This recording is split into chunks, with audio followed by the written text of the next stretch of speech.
The listing found me on a Thursday night in Rhinelander, Wisconsin, while I sat at my kitchen table with 3 unpaid bills spread out under the one working overhead bulb, doing math that never once came out in my favor, no matter which order I added the numbers in. I had been let go from the cabinet shop 11 days earlier, the 4th round of layoffs in 2 years finally reaching a man who had never once called in sick or shown up late for a single shift in 9 full years of steady work there. The truck loan alone ran $441 a month, and I was already 2 payments behind on it. The finance company's calls coming now almost every single afternoon at the same clipped and patient hour. My father's funeral the previous spring had gone onto a credit card because there had been no better option standing in that funeral home office with my mother crying quietly in the next room over costs neither of us had ever expected to face together. That card alone carried $6,200 in balance, climbing a little higher every month under interest that felt less like a fee and more like a slow bleed.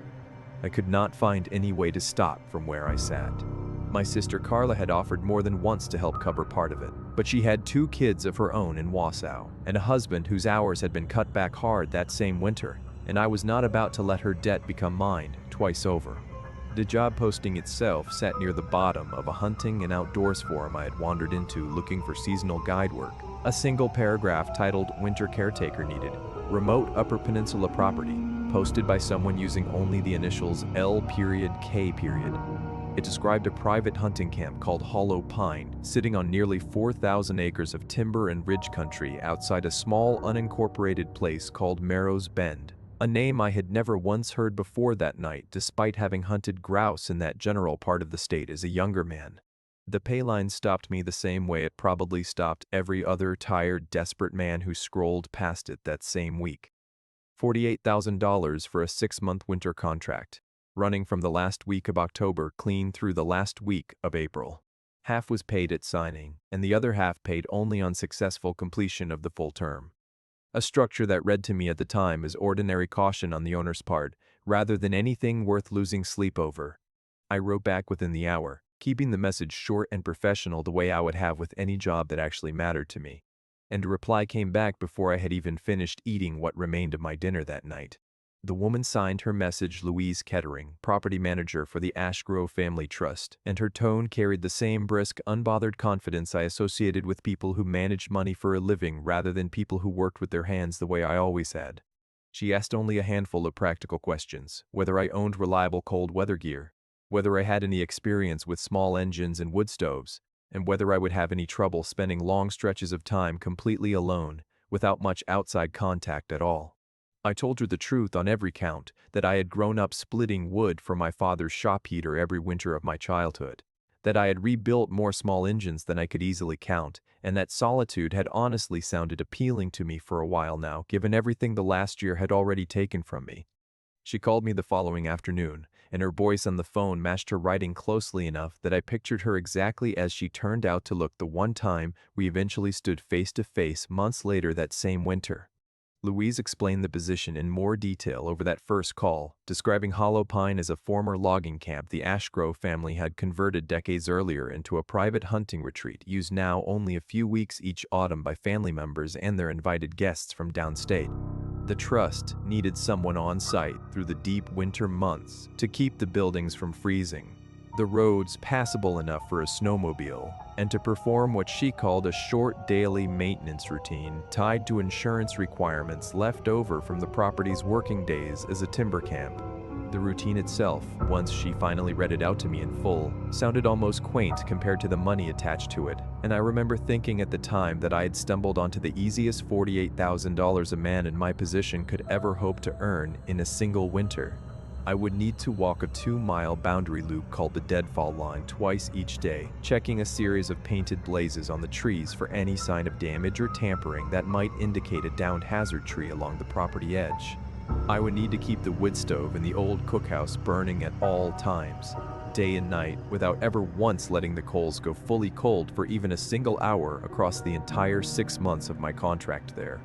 And every evening at dusk, without fail, I would need to walk out to 6 kerosene lanterns mounted on cedar poles spaced evenly around the central clearing and light every single one of them by hand, extinguishing them again each morning once full daylight had returned to the property. Louise called it an old firewatch tradition left over from the camp's logging days, something the original company had apparently insisted on for decades, and the family trust had simply never bothered to formally discontinue, since it cost so little to maintain each year. She mentions, almost as an afterthought near the end of that same call, that I would need to log every single reading and observation by hand in a bound ledger kept in the cookhouse, a holdover requirement tied to an old insurance policy the trust's lawyers had never managed to fully renegotiate away. I asked her why a hunting camp with no ongoing timber operations still needed a firewatch routine this involved, and she told me only that old properties sometimes came with old habits. Nobody in the present day fully understood the original reasoning behind any more. It struck me as a strange answer even then. Though $6,200 in credit card debt has a way of making a tired man accept a strange answer far more easily than he probably should, and I let the question drop without pushing any further that night. I signed the contract 2 days later, a document running nearly 18 pages thick, with clauses about liability and confidentiality, and something the paperwork itself simply called the Nightly Protocol, capitalized every single time it appeared anywhere in the text. I drove north out of Rhinelander on the last Sunday of October, my truck loaded with cold weather gear, a box of paperback novels, and a folder of Louise's typed instructions I had already read through more times than I could easily count by the time I finally crossed into Michigan, that same gray afternoon. The drive into Marrow's Bend took me up through Ironwood and then east along a county road that grew narrower and rougher with every passing mile, the hardwoods giving way gradually to dense stands of pine and hemlock as the land climbed toward the ridge country where the camp itself sat waiting for me. Marrow's Bend turned out to be smaller even than I had pictured from Louise's description. A single paved street holding a gas station, a diner, and a general store that together made up the entire visible economy of the place as far as I could tell, driving through it that first time. I met Louise Kettering in person outside that general store exactly as we had arranged over the phone, a compact woman in her 60s wearing a wool coat that looked expensive in a way nothing else on that street quite matched, standing beside a newer four-wheel drive truck with the engine already running against the cold. She shook my hand firmly and studied me for a moment, with an expression I read at the time as simple, professional appraisal, though I would come to recognize it much later as something closer to quiet, practiced guilt standing there in that parking lot. We drove the final 9 miles up to the camp together in her truck, the road narrowing further still, and finally giving way to a rough gravel track that climbed hard through the last mile before leveling out into a wide clearing ringed by old-growth pines standing taller than anything I had ever cut through in my father's woodlot back home. Hollow Pine Camp itself consisted of 4 buildings arranged around that central clearing: a large timber lodge with a wraparound porch, the cookhouse with its tall stone chimney, an equipment barn, and a smaller cabin set back near the tree line that Louise explained would be my own quarters for the winter ahead. She walked me through the nightly protocol in careful, deliberate detail that first afternoon, showing me the wood stove in the cookhouse, the 6 lantern poles spaced around the clearing's edge, and the painted blazes marking the start of the deadfall boundary loop out past the equipment barn. She was oddly specific about the lanterns themselves, telling me twice that every single one needed to be burning steadily by full dark each evening, not flickering low on fuel and never simply forgotten in the rush of some ordinary winter evening's other chores. She told me that if a lantern ever went out on its own for any reason, I should relight it as quickly as I possibly could, and note the exact length of time it had gone dark in the ledger, along with anything unusual I noticed that particular night. It struck me as excessive for what she kept insisting was only an old insurance formality, but I filed the instruction away without much argument, eager to finish the tour before the last gray light disappeared behind the ridgeline above us.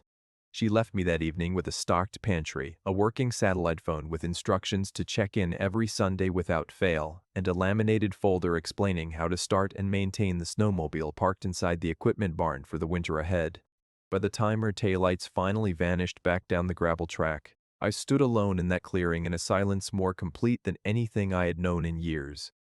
The kind of quiet that makes a person suddenly aware of his own breathing in a way ordinary life rarely ever demands of him. I told myself that first night, lying in the narrow bed inside my new cabin and listening to the wind move steadily through the pines outside, That $48,000 was $48,000, no matter how strange the fine print had sounded, standing in that clearing earlier that same afternoon. The first 2 weeks settled into a rhythm that felt almost peaceful once my body adjusted to the cold and the early hours. The kind of structured solitude I had not realized I was craving until it was finally laid out in front of me every single day of that stretch. I woke before dawn to bank the wood stove coals and check the fuel levels in the 6 lanterns. Walked the deadfall loop while the light came up pale and slow over the eastern ridge, and logged each observation in the cookhouse ledger with the same careful precision I had once brought to measuring cabinet joints down to a 16th of an inch.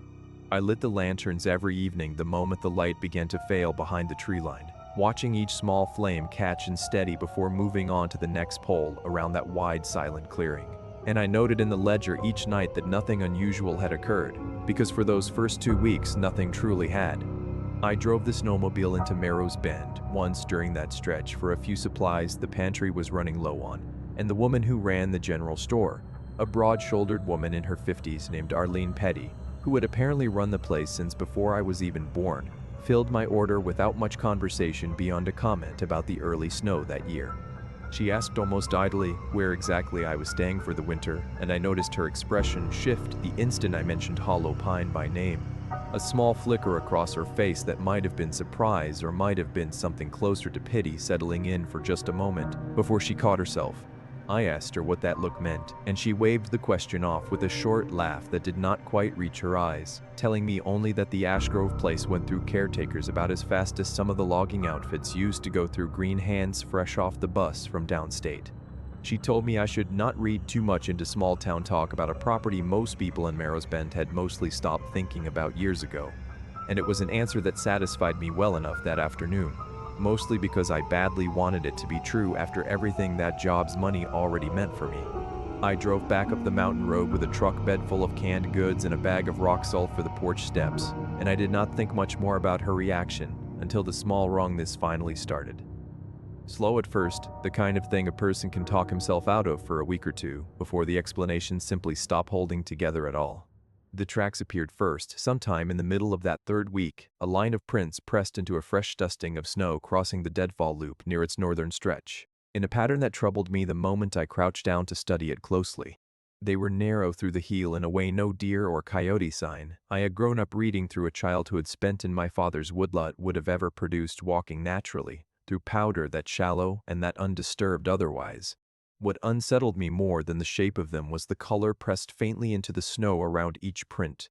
A fine gray dusting that looked, when I finally worked up the nerve to touch it, uncomfortably close to cold wood ash carried on the bottom of someone's boots from a long distance away. I photographed the prints on the satellite phone and logged the observation in the ledger exactly as the protocol required, describing them only as possibly canine, even though I did not fully believe that word myself as I wrote it down in my own increasingly uncertain hand. 2 nights later, I woke somewhere near 3 in the morning to a smell drifting through the cabin that I placed immediately as wood smoke, thick and acrid in a way that did not match the clean burn of the stove I had banked carefully myself only hours earlier that same evening.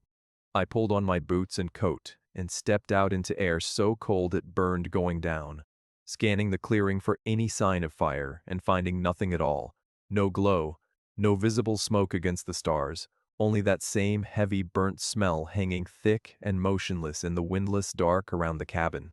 It faded within a few minutes, the way it had come, leaving me standing alone in the clearing feeling foolish and cold and unable to explain to myself exactly what had just happened. And I logged it anyway, describing the smell as clinically as I could manage for a man standing outside at 3 in the morning in his socks. The tapping started the following week, a low rhythmic knocking against the cookhouse window some nights while I sat inside tending the stove, 3 slow strikes followed by a long pause, and then 3 more in exactly that same patient, deliberate pattern each time it occurred. I told myself it was a loose shutter or a branch working against the glass in the wind, and for a while that explanation held together well enough to let me keep sleeping through most nights without too much trouble finding rest. By the start of November, the small wrongness had piled up into something I could no longer file away as an overtired mind playing tricks on itself, out in that much isolation for the very first time in my adult life. The thing that finally cracked my easy explanations wide open was a door at the back of the cookhouse pantry. I had assumed those first few weeks led only to a root cellar or some forgotten storage closet of no real interest to a busy caretaker with plenty else to manage each day. One evening, while restocking kindling, I noticed the deadbolt on it looked newer than everything else in that pantry. Brushed steel set against hardware that otherwise looked to have hung there unchanged since the building's earliest working days as a logging camp cookhouse. Louise's paperwork had said nothing at all about a locked room anywhere on the property, and her contract had specifically stated that I held full access to every structure on site for the entire length of my winter stay there. I told myself that checking behind that door counted less as trespassing and more as basic due diligence for a man alone in the woods who deserved to understand exactly what he was living beside for 6 long months of his own life. It took me most of an afternoon working with an old set of picks left over from a summer I once spent helping a locksmith cousin in Wausau. But the bolt finally gave way beneath my patient, half-frozen fingers late that same day. Behind it, I found a narrow room someone had clearly used as an archive rather than a cellar, shelves of yellowed paperwork, older ledgers far more worn than the one I logged my own daily readings in, and a corkboard along the back wall covered edge to edge with photographs of men I did not recognize at all. Most of the photographs carried a year written along the bottom edge in the same cramped handwriting, stretching back across the decades: 1934, 1951, 1968, 1987. Each name beneath each photograph followed by a short handwritten notation. In every single case, that notation read either left without notice or did not complete term, phrases that felt, standing there in the cold and the dust of that small hidden room, far less reassuring than they had probably sounded to whoever first wrote them down years earlier. I did not mention the archive room to Louise during our next scheduled call, some instinct telling me she would only offer another calm, practiced explanation that would do nothing to actually settle the growing unease sitting heavy in my chest by then. I did tell her about the tapping at the cookhouse window, describing it as carefully and as flatly as I could manage over the crackling satellite connection while she listened without interrupting me even once through the whole account. She was quiet for a beat longer than felt entirely natural before telling me that old camp buildings often shifted and groaned as the ground froze through the changing season, sending sound through the timber frame in ways that could seem almost deliberate to someone not yet used to hearing it. That explanation technically held together on its own terms, but it did nothing to explain why she then asked, almost as an afterthought, whether all 6 lanterns had been burning steadily that same particular evening, a question she had never once asked me before on any of our earlier calls together. She would go on to ask me that exact same question, I noticed only much later. Every single time I mentioned anything at all unusual for the remainder of my long winter contract up on that ridge, as though the answer mattered to her far more than she ever let on. There was another incident that same week I did not write about in the ledger at all, mostly because I could not think of a clinical enough way to describe it, without sounding, even to myself, like a man whose isolation had finally started working on his own mind. I was splitting kindling behind the cookhouse a little before dusk when I heard what sounded like several low voices murmuring together somewhere back in the tree line. Too faint to make out clear words, but carrying a rhythm that reminded me uncomfortably of men counting off in unison during a roll call. I stood there with the hatchet still raised, scanning the dark line of pine for a long minute before telling myself it had been wind moving through a gap in the rocks above the old skid trail that only sounded, for one bad moment, like human voices keeping count together somewhere close by. I did not go looking to confirm it either way, and I did not mention it to Arlene Petty the next time I saw her in town. Some part of me already deciding that naming the fear out loud would only make it feel more real than it already did standing alone in that clearing at dusk.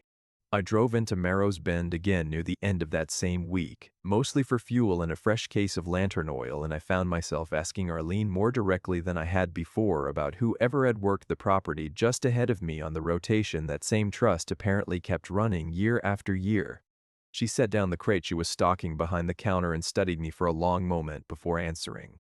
The kind of look a person gives someone she is deciding whether to actually trust with something true, rather than something merely comfortable. His name was Hollis Bramer, she told me finally, a quiet man from down near Wakefield who kept to himself the same way I apparently did. coming into town maybe once every couple of weeks for supplies and never staying long enough for anyone to get to know him well at all. He finished his contract clean, she said, which I understood even then to be an unusual enough detail that she felt the need to specify it out loud, as though most caretakers before him had not finished quite so cleanly. When I asked whether Hollis had ever mentioned anything strange about the property, anything about tracks or smells or a locked room in the cookhouse, Arlene's whole expression closed off right in front of me the same way it had that very first afternoon back in October. She told me plainly that she did not gossip about paying customers, current or former, and that if the trust wanted me to know more about the job than they had already told me, they would have told me themselves without needing her help with it. It was not an unkind answer, exactly. But it carried a weight that told me she already knew more than she was willing to say out loud to a stranger, who might still be reporting back to the people who signed her invoices every single month of the year. I thanked her for the supplies and was almost out the door with the little bell above it jangling behind me when she called my name once, quietly, from behind the counter still, in a voice pitched low enough that no one else in the store could have easily overheard her. She told me only to be careful about which doors I went looking behind up there, a warning vague enough to mean almost anything, and specific enough that I thought about it for the entire drive back up that mountain road afterward. I spent longer than I probably should have that same evening working through the older ledgers stacked in the cookhouse archive room, comparing handwriting and dates from one battered volume to the next as the light outside slowly failed toward another long winter dusk. I found a pattern that unsettled me more with every page I turned, entries growing steadily shorter and more clipped in the final weeks of nearly every caretaker's term, regardless of which decade I happened to be reading through at any given stretch that evening. Careful daily notations about lantern fuel and stove temperature gradually gave way to fragmented lines about smells, about sounds, and about shapes glimpsed at the edge of the clearing once full dark had settled over the property each night. Then the entries simply stopped altogether, sometimes mid-sentence, sometimes with entire weeks still remaining on what should have been a full 6-month term of employment for whoever had been keeping that particular volume up until then. One ledger from the early 1960s ended on a page where the handwriting had grown so tight and cramped it was almost illegible even after I held it close under the lamp for a long, careful minute. Its final entry read only "They are still counting us," followed by nothing else at all. No signature and no closing note, just several blank pages before the next volume's much neater hand began again the following autumn. I sat with that ledger open on my lap until the light through the small pantry window had gone from pale gray to full dark, and when I finally checked my watch I realized I had less than 10 minutes left to reach the lanterns before the last of the daylight failed completely behind the ridge. I ran the whole way across the frozen clearing with a fear in my chest I could not fully explain to myself, my boots sliding twice on packed snow before I finally reached the first pole with barely a minute of gray light left in the sky above me. I lit all 6 lanterns with hands that would not quite stop shaking, moving pole to pole through the routine the protocol demanded of every caretaker who had apparently ever stood in that same clearing before me. I did not sleep well that night, replaying the ledger's broken fragments over and over in my tired head until gray morning light finally crept through my cabin's small frosted window overlooking the clearing below. I woke determined to find real answers rather than continue guessing at whatever history the trust had gone to such careful trouble to keep entirely out of the contract I had originally signed back in Rylander that same October. I loaded the truck with enough fuel for the long round trip and drove the 2 hours west toward Ironwood, the nearest town large enough to still have a proper historical museum, with any real archive worth searching through for a man in my position. The drive took longer than the mileage alone suggested it should, the county road switching back through stands of birch and hemlock before finally dropping down into the wider, more settled streets of Ironwood itself. The museum occupied the ground floor of a converted brick building 2 blocks off the main avenue, its front windows crowded with old mining and timber photographs alongside a hand-lettered sign advertising a summer walking tour of the historic district each year. I sat outside in my truck for a full 5 minutes before finally going in, running through exactly what I planned to say to a stranger about ledgers and locked rooms and tracks in the snow that did not match any animal I could confidently name. In the end, I settled on telling the archivist only that I was researching the general history of a property I currently worked, which was true enough not to feel like an outright lie spoken right to her own face that morning. I was hoping someone there might recognize the name Ashgrove Timber Company, a name I had found stamped into the spine of nearly every old ledger stacked on those cookhouse archive shelves back at the camp. The archivist, a soft-spoken woman in her 70s named Ruth Halverson, who had apparently spent most of her career cataloging logging records for half the old company towns scattered across Gogebic County, recognized the company name almost immediately. She pulled a thin folder of yellowed newspaper clippings from a filing cabinet without needing to check any index first, moving with the easy confidence of someone who had handled that particular folder more than once before that morning. She told me the Ashgrove operation had once run one of the larger logging camps in that whole part of the peninsula, right up until a fire in the main bunkhouse during the terrible winter of 1919 changed everything about how the company managed that property from then on. That fire killed 18 men, Ruth told me, quartered in the bunkhouse during a blizzard so fierce that a chimney spark caught the roof timbers before anyone inside could get a proper fire line started against it in time. The exterior door had frozen solid from ice built up over the previous several days, and by the time two men finally forced it open from outside using an axe from the equipment shed, most of the 18 still trapped within had already stopped answering the shouts of the men working desperately to reach them. The official cause listed in every surviving county record was a chimney fire made fatal by weather and bad luck working together against those men that particular week. A straightforward explanation that satisfied the state inspector sent up from Lansing without much apparent difficulty at the time. Ruth mentioned almost as an aside, while she sorted carefully through the rest of that same folder, that several surviving loggers interviewed by a downstate newspaper reporter in the weeks after the fire gave accounts that never made it into that paper's final printed version at all. Those accounts described sounds coming from the burned wreckage for nights afterward, low voices carrying across the clearing that search crews first mistook for men still calling out from somewhere within the collapsed structure itself. The company halted any further investigation less than a month after the fire and had the ruined bunkhouse cleared and burned a second time on the company's own orders, an unusually swift decision for an operation that still, on paper at least, owed formal death benefits to 18 grieving families waiting on word from that same office. Ruth also found, tucked into the back of that same folder, a photocopy of a company memo dated several months after the second burning, written by a physician the company had retained named Dr. Absalom Creel. It was addressed to the Ashgrove Board of Directors and marked, even in photocopy, with a stamp reading confidential in faded ink that had bled slightly into the surrounding paper over the many decades since it was first written. The memo was strange enough that Ruth read part of it aloud to me herself, since she admitted she had never quite known what to make of it in all her years handling that particular collection of company records from the archive. It described what Creel called a persistent disturbance originating from the site of the fire, one he believed the trust would be wiser to manage through nightly light and continuous fire tending rather than through any further attempt at clearing or abandoning the ground entirely. His own notes suggested the company had already tried simply walking away from that section of the camp twice in the years immediately following the fire, both times resulting in what the memo described only as grave losses at the nearby equipment shed during those following winters.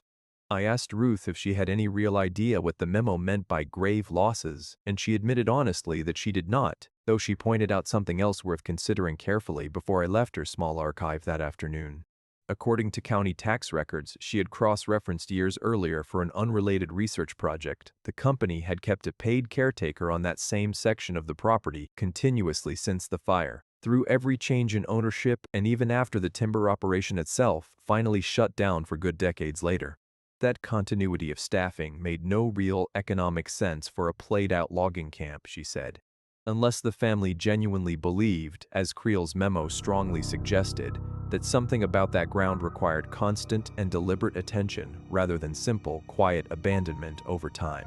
Before I left her archive that afternoon, Ruth pulled one further item from a separate drawer she said she rarely showed to anyone who came through asking about the Ashgrove operation, a typed transcript of testimony given by one of the two surviving foremen to a county coroner some 3 weeks after the fire had finally been put out for good.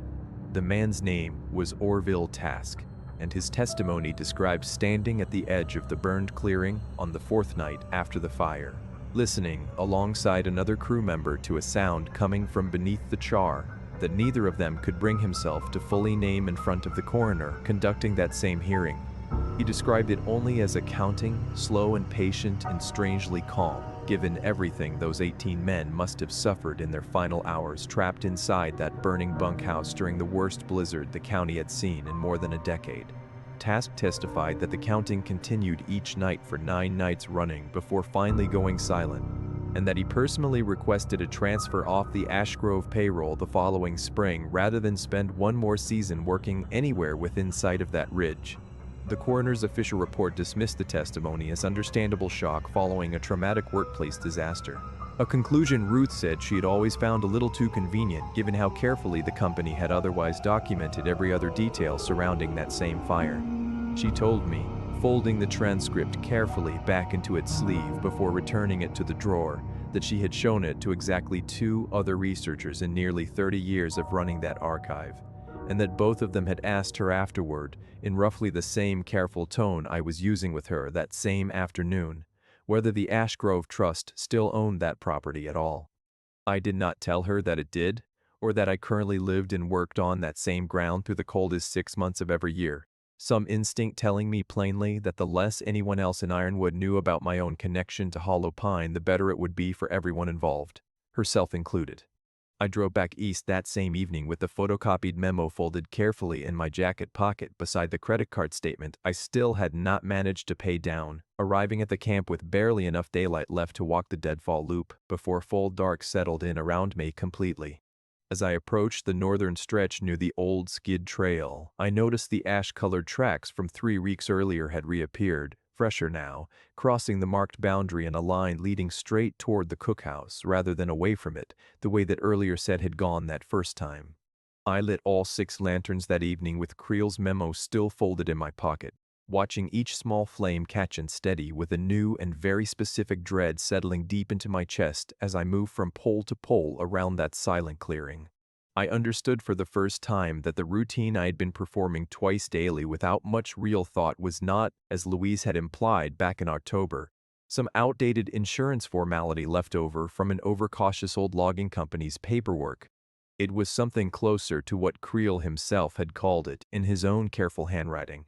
A nightly proof of tending offered to whatever still lingered on the ground where that bunkhouse once stood before it burned twice over nearly a century earlier. I found myself wondering, standing alone in the gathering dark with the last lantern finally catching its flame, what exactly happened to a caretaker who simply let one of those small fires go out, even once during his own long winter on that ridge. I brought the memo to Louise during our next scheduled call and told her plainly that I needed real answers now rather than another vague reference to old buildings settling and overcautious insurance clauses left over from a company that no longer even existed under that same name. After a long pause on the crackling satellite line, she finally admitted, in a clipped tone that suggested she had rehearsed the disclosure before for other caretakers standing exactly where I now stood, that the property carried what she called an unusual liability tied to the 1919 fire. She said the nightly protocol existed specifically to manage that liability, rather than to prevent any conventional structural failure of the kind listed so plainly in my own original signed contract paperwork back in Rhinelander. She would not elaborate much further beyond confirming that every caretaker before me had received that exact same limited explanation once circumstances eventually forced her own hand to finally offer it up to them as well. She reminded me, with what felt like genuine unease rather than simple corporate caution, that my contract still had 4.5 months remaining, and that leaving early would forfeit not only my second payment, but also whatever protection the completed protocol was apparently meant to provide a man in my position that winter. 3 days later, Louise drove up the mountain herself, arriving in a rented 4-wheel drive loaded down with extra lantern oil and a case of supplies the trust wanted delivered to me in person rather than mailed the usual way through Marrow's Bend. She walked the deadfall loop with me that whole cold afternoon without once mentioning the ledger entries or the lantern readings the way she normally always did each week over the crackling satellite phone connection between us. Near the northern stretch, she finally stopped and stood quietly for a while, studying the ash-colored tracks I had already photographed and reported to her office days earlier that same week, her breath fogging slow and steady in the cold air between us. I watched something pass across her face that looked, for the first time since I had known her at all. Less like ordinary corporate caution and more like plain human guilt settling over her right there in that cold clearing.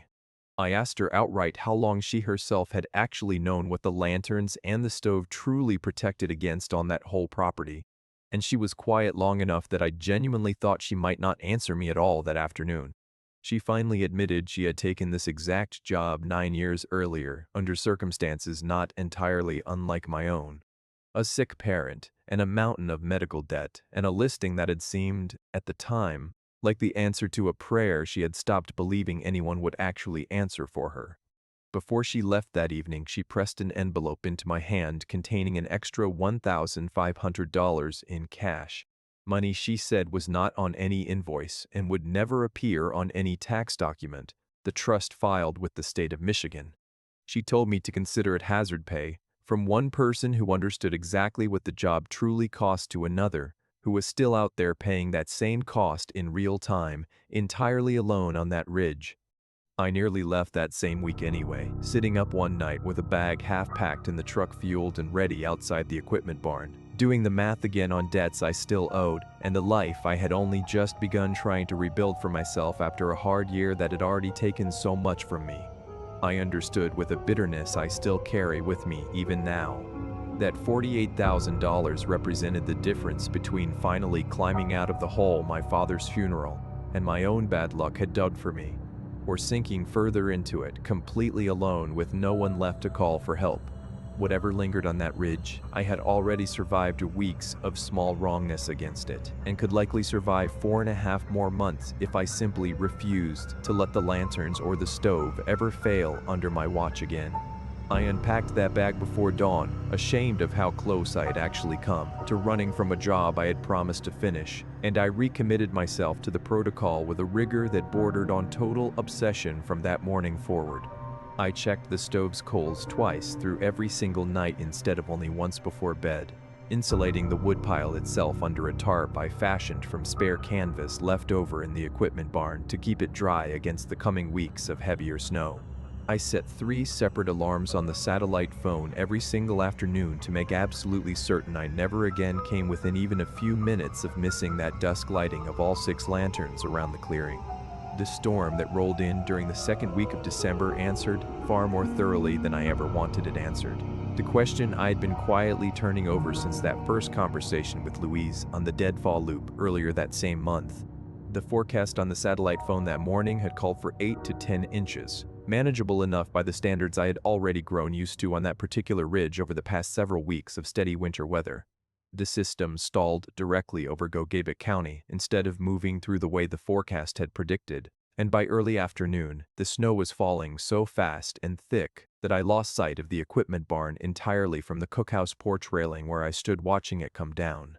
It was a whiteout so complete that it felt far less like ordinary weather than like the ridge itself had slowly decided to close its own cold fist around the entire property for the whole remainder of that long afternoon. The wood stove itself nearly failed a little after 4 that same afternoon, the flue choking on wind-driven back down the chimney hard enough to fill the cookhouse with smoke before I finally got the damper adjusted enough to draw properly again under those conditions. It was a problem I'd already handled twice before without much real trouble, except that the effort of clearing it cost me nearly 25 minutes. I had not planned on losing with dusk already closing in fast around the whole ridge that day.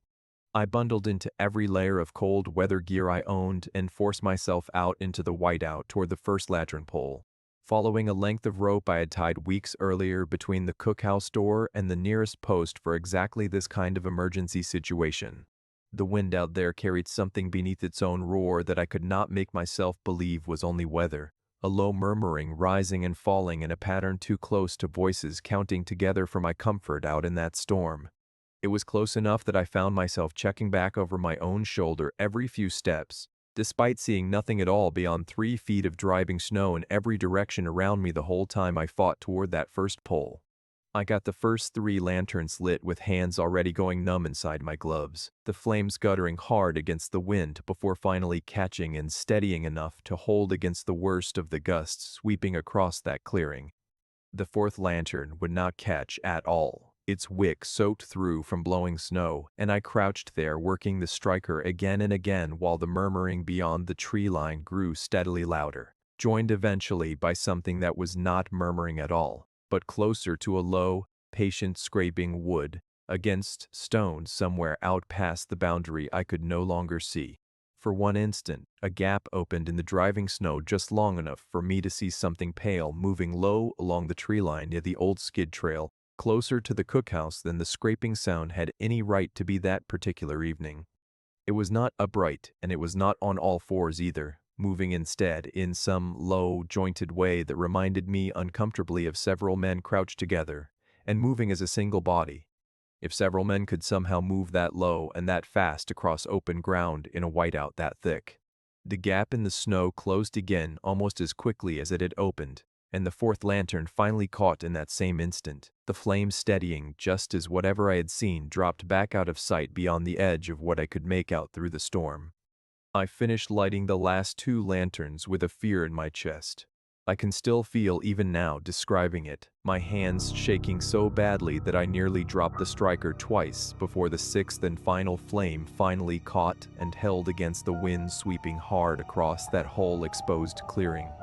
I checked my watch and saw I had perhaps 4 minutes of true dusk left before full dark settled over the ridge, and I made it back inside the cookhouse just as the last gray light finally failed completely somewhere behind that wall of driving snow outside. The scraping sound stopped almost immediately once all 6 lanterns were burning steadily again, cutting off with an abruptness that felt far more like intention than simple coincidence, leaving only the wind and my own ragged breathing filling the sudden quiet inside that small cookhouse. I logged that entry in the ledger with a hand I could barely make legible, describing the stove trouble and the delayed lanterns and the sounds I had heard in language as clinical as I could possibly manage under the circumstances I had just lived through out there. I noted at the bottom of the page the exact number of minutes the fourth lantern had stayed dark. 11, a detail that felt strangely important, even though I could not have said exactly why at the time I wrote it down. 2 days later, once the storm had cleared enough for the satellite connection to hold steady again, Louise called and asked me, in a voice with an edge to it I had never once heard from her before that call, to confirm that specific number a second time before she would let the conversation move on to anything else at all. The days that followed the storm carried a different quality of fear than anything I had felt before it. A fear grounded now in physical evidence rather than half-glimpsed shapes and half-heard sounds carried on the wind during a single bad afternoon. I found myself walking the deadfall loop each morning, studying the ground near the northern stretch for signs of whatever exactly had been scraping at the rock during those 11 minutes the fourth lantern had stood completely dark against the storm. I found fresh gouges cut into the frozen bark of an old hemlock just inside the boundary line. 4 or 5 parallel grooves, each roughly the width of a finger, but far too deep and far too evenly spaced to have come from any tool or claw I recognized from a lifetime spent working with my hands in the woods. I photographed the gouges and reported them to Louise that same afternoon, and I noticed something new in her voice on that call. A strain that told me she was no longer entirely certain the protocol alone would be enough to see me safely through the remainder of my long winter contract on that ridge. I drove into Marrow's Bend once more that same week, mostly to buy a box of rifle shells and a length of heavy chain I intended to run through the cookhouse door handles each night after dark. A precaution that felt almost embarrassing to explain to myself even as I loaded it into the truck bed outside Arlene's store. That same cold afternoon, Arlene rang up the purchase without much comment, though she added a spare battery lantern to the counter unprompted and told me it was on the house this time. A small kindness that meant more to me standing there than the $18 it would have otherwise cost me that week. She told me, as I carried the last bag out to the truck, that Hollis Bramer had bought the exact same length of chain from her the winter before mine, in nearly the exact same week of that same season, and that she had wondered even then whether she should have said more to him before he drove back up that same road afterward. I asked her directly what she thought I should do differently than Hollis apparently had, and she was quiet for a long moment before telling me only to keep those lanterns burning no matter what, every single evening, no matter how tired or how frightened it made me feel, standing out there alone in that clearing after dark. She added, almost as an afterthought while I climbed into the truck, that her own grandfather had worked a single season on the Ashgrove crew back before the fire ever happened, and that he had never once talked about those years afterward except to say that some ground simply remembers what gets taken from it, and does not much care how long a person waits before finally paying it back in full. Certain nights from the weeks that followed still stand out clearly to me even now, more so than the general blur of cold and grinding vigilance that swallowed most of that long December, and the January that came after it without much mercy. There was the night in late December when I woke to find every window in the cookhouse fogged over from the inside with a thin gray film, and pressed into that film on the glass facing the tree line was the clear shape of a hand, fingers splayed wide, far larger than any hand I had ever shaken in my own life before that winter. There was the night in early January when I came out to light the lanterns at dusk and found the fourth pole, the same one that had gone dark during the storm, already burning steadily with a flame I had not lit myself, and could not explain through any fuel or wick trouble I later checked twice over that same evening. I stood staring at that small flame for a long while before finally deciding I would rather have it burning through some means I did not understand than dark through any means I understood, all too well by then. There was the longer, worse stretch in late January when I woke 3 nights running to find every single painted blaze along the deadfall loop turned to face inward toward the cookhouse rather than outward along the boundary the way I had always marked them, myself, back in November. I repainted each blaze facing correctly again each of those 3 mornings, my hand steady only because I had stopped allowing myself the luxury of shaking by then, some cold and practical part of me having simply taken over where the fear used to sit. I never once let myself fully rest during that entire stretch, so that I would never once fail to hear the small alarm I had rigged from an old kitchen timer, wired to a battery, set every single evening without fail to warn me a full hour before the light began to fail behind that ridge. I made every single lighting during those grinding weeks, every one, moving pole to pole through driving snow and bitter cold even on the night in early February when my hands were bleeding badly from a fall on the ice near the equipment barn. Every part of me wanted nothing more than to collapse inside the cookhouse and let just one dusk pass without the ritual finally completed. But by then I understood something no contract clause or company memo could have ever fully taught a man in my position. I understood exactly what waited so patiently beyond that tree line on the other side of a mist lighting, and I was simply not willing to find that particular thing out for myself firsthand, not ever again after that storm. There was one further night from that stretch I have never once written down or spoken aloud to anyone, not even Carla, during our longest phone calls, that following summer when she pressed me harder than usual about what had actually happened up there across those 6 months. I woke sometime past 2 in the morning to the sound of my own name spoken once, low and flat and strangely toneless, carrying through the cabin wall from somewhere out in the clearing where no living person had any business standing at that particular hour.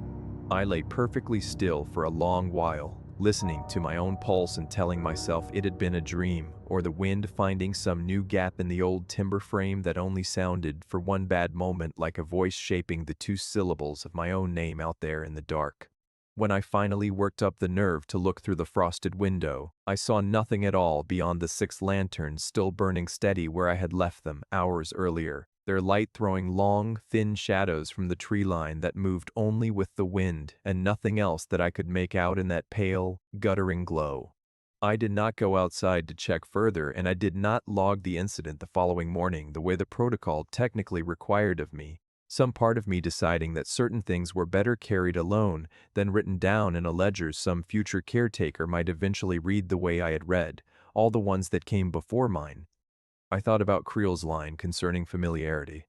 about a presence that learned a caretaker's rhythm the longer he stayed alone on that ground without relief. And I understood, lying awake until the gray light of morning finally reached my small window, that it had learned mine considerably faster than I had wanted to believe possible that early in my own long contract there. The worst of those certain nights came in early February, roughly 3 weeks before the incident with the turned blazes, when something struck the cookhouse door hard enough that I felt the impact through the floorboards under my bare feet before I ever heard the sound of it land against the old timber. I grabbed the rifle I kept propped near the stove, more out of instinct than any real belief it would do much good against whatever waited out there. and I stood in the dark front room, listening to a slow, deliberate scraping move along the porch boards from one end to the other and back again without pause. It stopped directly outside the door for what felt like a full minute, long enough that I could hear something that might have been breathing, if breathing could sound that wet and that uneven, coming through the old wood only inches from where I stood frozen with the rifle raised and my finger resting light against the guard. I did not open that door and did not look through the window beside it, choosing instead to back slowly toward the stairs while keeping the barrel pointed at the entrance, my heart hammering so hard I could feel it in my own throat, standing there in that dark room. Whatever it was eventually moved off the porch and down into the clearing, its retreating steps growing fainter and less deliberate the farther they traveled from the cookhouse, until the ordinary sounds of wind and settling snow finally swallowed them completely sometime before dawn arrived that morning. I found a single mark in the snow near the bottom porch step the next morning. Not quite a footprint, and not quite a handprint either, pressed deep enough into the crust that whatever left it had to weigh considerably more than any one man standing alone out there that night. During one of my loop walks in late February, taking a slightly wider path than usual after a thaw had softened the crust enough to make walking easier off the packed trail near the old skid road, I found a weathered fence post half buried in brushwell outside the marked boundary line I normally kept to each day. Carved into the wood, worn nearly smooth by decades of weather but still legible enough to trace with a bare finger, was a single set of initials with no name beneath them and no date carved anywhere else on that same post to identify who exactly they belonged to. I thought immediately of the archive room's photographs and their short clipped notations, and I stood over that weathered post for a long time in the cold, wondering how many other quiet markers like it might be scattered across those nearly 4,000 acres of truss land surrounding the camp. I did not dig, and I did not disturb the ground around it any further than my own boots already had crossing that stretch of softened snow, choosing instead to photograph the post carefully before continuing the rest of my loop in a silence that had nothing at all to do with the cold or the wind picking up along that ridge that particular morning. It was during this same grim, careful stretch of routine that I finally found the thing that explained everything, tucked inside a false panel at the back of the archive room's bottom shelf where it met the cookhouse's original stone foundation wall. I only discovered it because one of the old ledgers I had returned to its place sat slightly crooked, and when I reached to straighten it, my fingers caught the edge of a seam in the wood paneling that did not belong there at all. Behind that panel, I found a single leather-bound journal far older than anything else in the room, its cover cracked and gone soft with age from decades of careful handling by whoever had hidden it there originally against discovery by anyone else. Inside, in handwriting I matched after some careful study to the signature on Dr. Absalom Creel's original 19 memo, was a detailed and increasingly desperate account of the years he had spent quietly studying what he referred to throughout only as the congregation. He never once used any more specific name for it, as though naming the thing more precisely carried its own particular kind of risk. He was unwilling to take even in a private journal meant for no other eyes but his own to ever read. Creel's account, once I worked through his cramped and often water-damaged handwriting over the following several evenings, laid out a history far stranger and darker than the bare facts Ruth Halverson had already shown me back in Ironwood weeks earlier. It described how the 18 men trapped by the 1919 fire had, according to sounds the rescue crews documented before the effort was fully called off, remained alive and audible for at least 9 full days after the bunkhouse finally burned down around them completely. They called out in a rhythm that 2 of the surviving crew members, both former camp foremen by trade, had come to recognize as something closer to a shared count than any ordinary human cry for help from trapped and dying men. Creel's notes described what came after only in careful fragments, mentioning a sensitivity to darkness, a hunger for warmth and light that stopped resembling ordinary human need, and a growing tendency to move and speak as a single body rather than as 18 separate and distinct men any longer. It began, in Creel's own unsettling phrase, to resemble a congregation slowly gathering itself around a single, shared, and endlessly patient hope that had not existed in any one of those men before the fire took them from each other and from themselves. The company's decision to burn the ruined bunkhouse a second time had come only after 2 separate work crews sent to clear the wreckage refused to return to that section of the property at all, citing sounds and sights none of them would fully describe even under direct order from the company's own management. Creel's journal made painfully clear that the company understood even then that whatever now lingered where that bunkhouse once stood was no longer simply 18 men who had died together in a single terrible fire on a single terrible night that winter. It had become something that gathered itself, slowly and with terrible patience, out of their shared fear of the dark into a single distributed presence, able to sense warmth and firelight from a considerable distance across that whole ridge.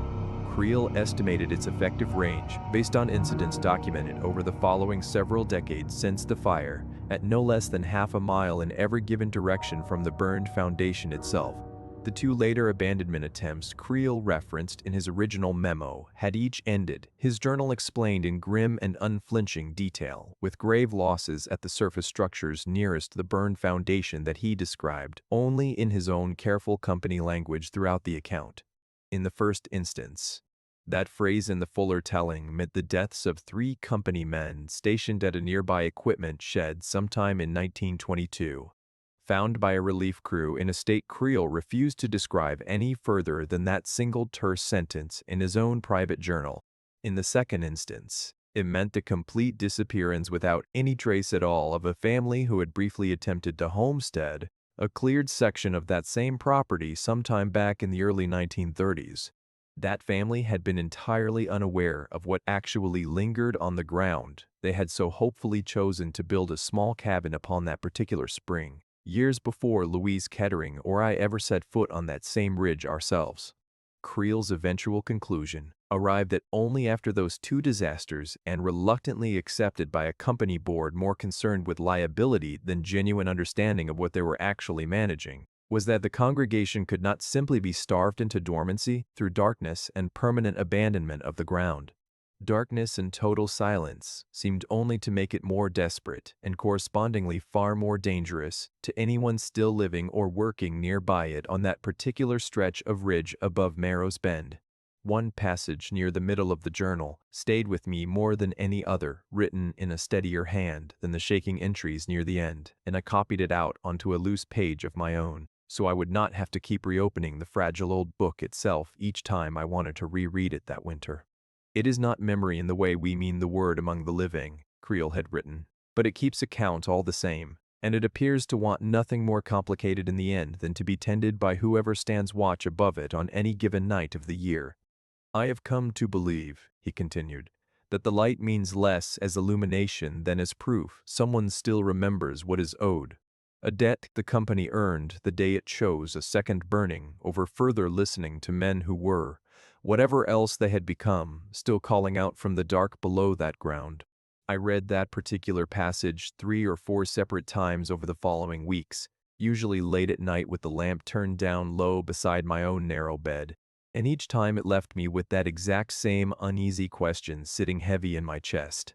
I never managed to answer it for myself before my own contract finally ended. Whether lighting those lanterns each evening made me a true caretaker, or only the latest man paying down a debt none of us had ever actually agreed to owe in the first place. Creel's notes made clear the congregation could instead be managed indefinitely through a controlled routine of light and warmth, which it seemed to interpret as a kind of company it was willing to accept in place of the true release from that ground it could presumably never actually receive. That routine was combined with a fixed, reliable nightly signal sent out through all 6 lanterns together, which Creel's notes suggested the congregation had slowly come to recognize as proof its watch remained deliberate and attended, rather than accidental and quietly abandoned the way it had been left twice before in the decades following the fire.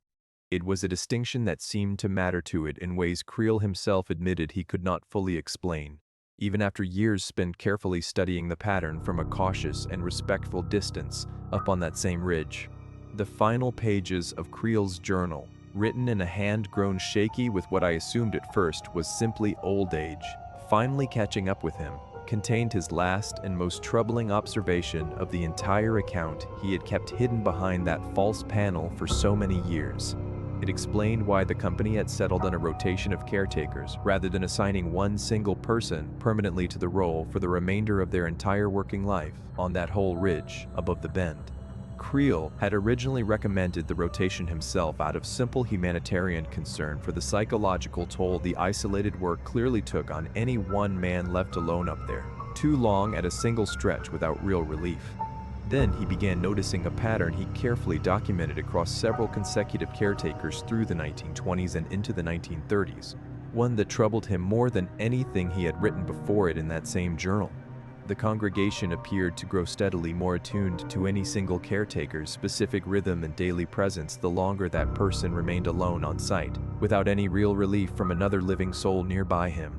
It grew correspondingly more capable of anticipating exactly when the lanterns would be lit and exactly when the stove would be tended each and every single day of that particular caretaker's long winter contract there on the ridge. It also grew more willing, Creel wrote, to test the boundaries of the whole arrangement in the weeks following any extended stretch of that familiarity between the ground and the man watching over it through the deep winter months. That testing took the form in at least 3 documented cases before the company finally instituted a hard 6-month rotation limit of increasingly bold incursions past the marked boundary during a caretaker's final weeks on site before his contract came to its scheduled end. In every one of those 3 cases, the incursions ended with the caretaker resigning abruptly with no real explanation, or, in one case, Creel described only in a terse and heavily crossed-out line near the very bottom of that page, not resigning at all. I closed the journal that night with my hands still not quite steady, finally understanding why every single ledger in that archive room ended the exact same way it always did, page after page after page of careful daily notations trailing off into fear. I understood why Louise had always asked almost reflexively whether all 6 lanterns had been burning properly every single time I mentioned anything even slightly unusual during our long weekly calls together across that whole winter. I understood, with a dread that settled deep into my chest and did not fully leave for the remainder of my contract, that I had roughly 9 weeks left before reaching the point in the rotation where Creel's documented pattern of increasingly bold incursions had historically begun to appear in every previous caretaker's own account. 9 weeks during which I would need to maintain perfect, unbroken discipline with the lanterns and the stove if I hoped to reach the 3rd week of April, with my contract, my sanity, and my own life all still fully intact and unbroken by whatever waited out there beyond the tree line. Those 9 weeks passed in a blur of grim, exhausting vigilance that I do not fully remember now in individual detail, so much as in a general impression of cold and fear and relentless daily routine that never once let up on me for even a single evening. I made every single lighting during that final stretch, every one holding the striker steady through wind and sleet and one bitter week in early March when the temperature never once climbed above 0 for 6 straight days running. I never let myself fully rest through any of it, checking the wood stove coals every 2 hours through the night by an alarm I had rigged from the same old kitchen timer, refusing to trust my own tired judgment about when the fire had truly burned low enough to need tending again. There were nights during that stretch when I heard the murmuring return beyond the tree line, always faint, always just at the edge of what I could clearly make out, and I learned to work through it without stopping, lighting the next pole and the next until all 6 burned steady against whatever waited out there listening. There was one evening in late March when I found the Deadfall Loop's northern blazes scraped clean off 3 separate trees, the bare wood beneath showing fresh and pale against the older gray bark surrounding each mark, and I repainted every one of them before dusk with hands I forced to stay steady through sheer will alone. I understood by then exactly what waited on the other side of a single mist lighting, and I was simply not willing to find that particular thing out for myself firsthand. Not after everything Creel's journal and my own eyes had already shown me across that long, grinding winter. Louise called on the final Sunday of my contract, the 3rd week of April, to confirm the arrangements for closing out the property before that long winter season officially ended for good, that particular year on the ridge. A truck and a small crew were coming up the following Wednesday to help me pack out and begin the handoff process for whichever caretaker the trust had already lined up to replace me on that same rotation. She mentioned that particular detail so casually, as though it were the single most unremarkable thing in the entire world, that it took me a long moment to fully register exactly what she had just said to me over that crackling line. A replacement was already hired, already briefed, already scheduled to arrive at Hollow Pine less than a week after I finally left it behind for good. As though the position I had spent 6 brutal months surviving was simply a seat that could never sit empty for even a single day of the year. I asked her, more sharply than I probably should have given, how much I still wanted that final payment to clear without any complication on the trust's end, whether the new caretaker truly understood what he was actually agreeing to take on that ridge. Louise's answer came back careful and practiced in a way that told me she had given some version of it many times before to many previous caretakers standing exactly where I now stood on that same porch railing. Every caretaker received precisely the information he needed at precisely the moment he was ready to receive it, she said. An answer that told me everything about how the trust had managed to keep this whole arrangement running quietly for well over a century, without a single word of it ever reaching a newspaper or a courtroom. The crew arrived that Wednesday morning exactly as promised, and I spent the whole day walking a stranger from the trust's maintenance staff through the wood stove, the lantern poles, and the deadfall loop one final time before my own long contract officially came to its close. I described the protocol in the same flat, careful language Louise had used with me 6 long months earlier, watching his eyes glaze slightly at what he clearly assumed was standard overcautious property management, rather than anything genuinely worth taking seriously up on that ridge. I found myself wanting, more than once that entire afternoon, to grab him by the jacket and tell him absolutely everything I knew. The tracks, the murmuring, the scraping I had heard during that December storm. Creel's old journal still hidden in my duffel bag beneath a change of clothes I had not yet unpacked. Every single time the words rose in my throat, I thought of the $48,000 still owed to me. Half of it already spent clearing the credit card balance and the last of my truck payments from the year before that same winter. I said nothing beyond what the official handoff required of me, telling myself that a full-grown man reading a contract with his own eyes wide open deserved the same chance to make his own choices that I had once made with mine back in October. I left that ridge the following morning with the second half of my payment already confirmed sitting in my bank account and Creel's old journal zipped carefully away into the bottom of my duffel bag beside a stack of photographs I had taken of the archive room before locking that panel shut behind me one final time. I drove west through Ironwood and then south toward Rhinelander with the windows cracked despite the biting cold, needing the sound of moving air to fill a silence that felt, after 6 full months on that ridge, almost unbearably loud in its own strange way. I told myself, somewhere around Wakefield, that I was finished with Hollow Pine for good, that I would deposit the money, pay off what remained of my debts, and never think about that ridge again if I could possibly help it for the rest of my life. For a while, through that summer and on into the following autumn, that plan mostly held together, though I noticed I had developed a habit I could not quite shake of leaving at least one lamp burning somewhere in my apartment every single night without exception. It was a small, persistent unease that never fully resolved itself, no matter how many months slowly passed or how very far I physically moved away from that particular ridgeline above Marrow's Bend that whole year. Carla noticed the change in me before I ever admitted it to her directly, calling most Sundays that summer to ask careful, roundabout questions about how the winter had actually gone up there for me, month after long month alone.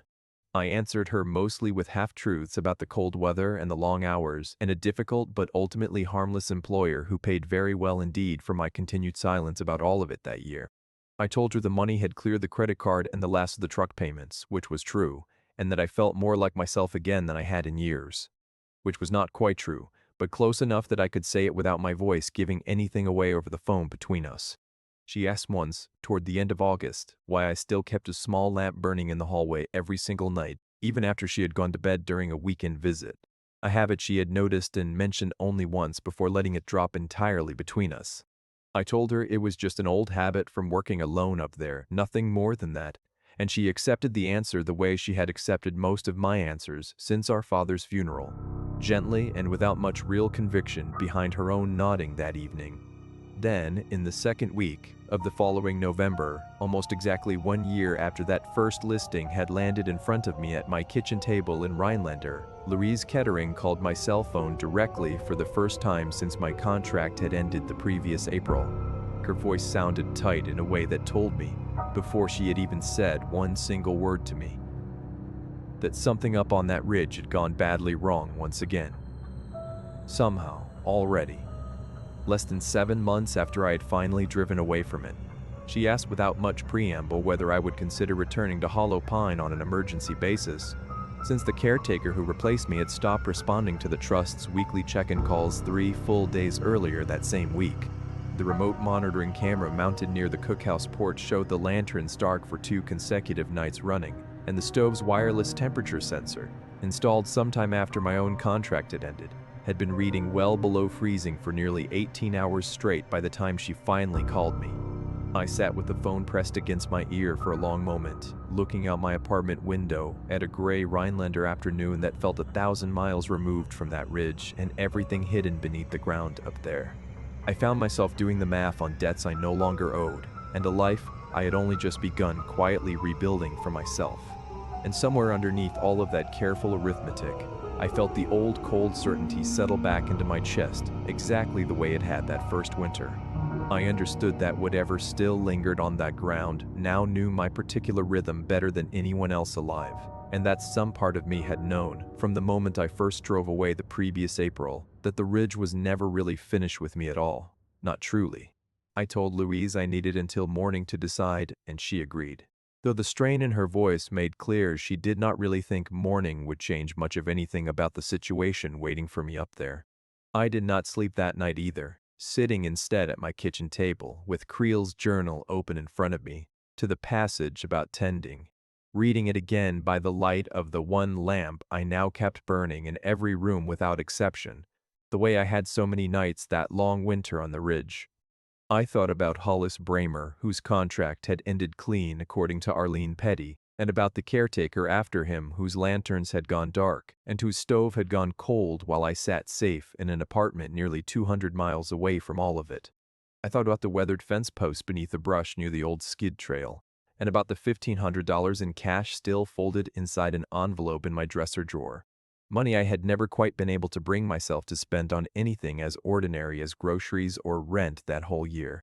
By the time the sun finally came up over the parking lot outside my window, I had already packed a bag I told myself was only for driving up to briefly assess things. Though some part of me that had spent 6 months lighting lanterns each evening already understood, there was very little left to actually assess up there.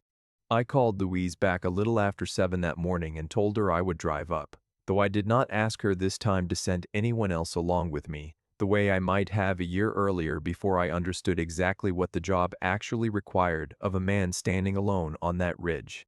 She offered to arrange for someone from the trust's maintenance crew to meet me there regardless, and I told her honestly that I thought it would be better if I went in first alone, the way I had learned that ground and its particular patience the first time around, without anyone standing beside me to second-guess what I already knew. She was quiet on the line for a moment before agreeing, though she made me promise to call the moment I reached the property, a promise I gave easily enough without yet knowing how difficult it might become to actually keep it once I finally got there.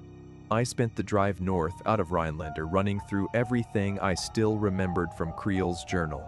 The lanterns, the stove, the tending, turning each detail over in my mind, the way I once turned cabinet joints under my own careful hands, back before any of this began for me. I checked every single piece of it against a memory I had learned the hard way not to trust to feeling alone anymore, not after everything that ridge had already taught me across one long, grinding winter of my life. Somewhere past Wakefield, the radio lost its last clear station, and I drove the remaining miles in a silence broken only by tire chains humming against packed snow. And, once, the sound of my own voice saying Louise's name aloud, just to hear something other than my own thoughts filling that cab. I reached the turnoff for the camp road a little before 4 o'clock that same cold afternoon, the light already slanting low and gray across the pines the way it always seemed to that time of year on that particular stretch of ridge above Marrow's Bend. I felt something tight and hard in my chest at the very first sight of the clearing opening up beyond the last stand of hemlock. the 6 lantern poles still standing exactly where I had left them the previous April. Dark now and rimed thick with frost against the failing afternoon light. The replacement caretaker's truck sat parked at an angle near the equipment barn, driver's door still hanging wide open, and there were no footprints at all leading away from it anywhere in the fresh snow that had fallen sometime within the past day or so up there. There was only a single set of tracks circling the vehicle twice before ending abruptly near the cookhouse steps, as though whoever made them had simply stopped partway through their own third slow loop around that truck without ever finishing it. I called out his name. A name Louise had given me over the phone that morning, Everett, twice into that silent clearing, and I got nothing back at all beyond the sound of wind moving steady and low through the pines surrounding the whole property. I checked the cookhouse first, moving quickly without needing to talk myself through it, and found the wood stove cold and dark, its coals gone entirely to ash sometime in the last full day. The ledger sitting open on the small desk to a final entry written in a hand far less steady than my own had ever been even during that December storm the previous year. It read only 3 words, "They know me now," followed by nothing else at all, no signature and no closing note. The pen itself still lying where it had apparently rolled off the desk sometime after whoever wrote that final line had stopped writing anything more. I found no sign of Everett anywhere in the cookhouse, the archive room, or either of the 2 cabins standing at the clearing's edge, and I did not go looking beyond the marked boundary of the deadfall loop that same evening. Some old and hard-learned instinct telling me plainly that whatever had happened to him had already happened well before I ever arrived there that afternoon. I checked my watch and saw I had perhaps 18 minutes of true daylight left before the ridge went fully dark around that whole silent clearing, and I understood, standing there in the cold with an empty truck and an open door and no man anywhere to be found, exactly what needed doing next regardless of anything else still unresolved that evening. I walked out to the first lantern pole with hands that remembered the motion far better than my own conscious mind did, the striker catching on the second attempt the way it always had for me. Across that whole long winter the year before, I moved pole to pole through the gathering dark, watching each small flame catch and steady against the cold, counting them off the way I had counted them so many times before. 1, 2, 3, 4, 5, 6, until the whole clearing stood ringed again in that same small, stubborn light against the coming night. When the last flame finally caught and held, the whole ridge went quiet in that same unbearable way I remembered from the December storm the year before. No wind, no murmuring, nothing at all, before the ordinary sounds of evening slowly returned around me in that clearing. I did not call Louise that night the way I had promised her I would, choosing instead to sit through the full dark hours in the cookhouse with the stove finally burning again and the rifle within easy reach, listening to a silence I understood now better than I understood almost anything else left in my own life.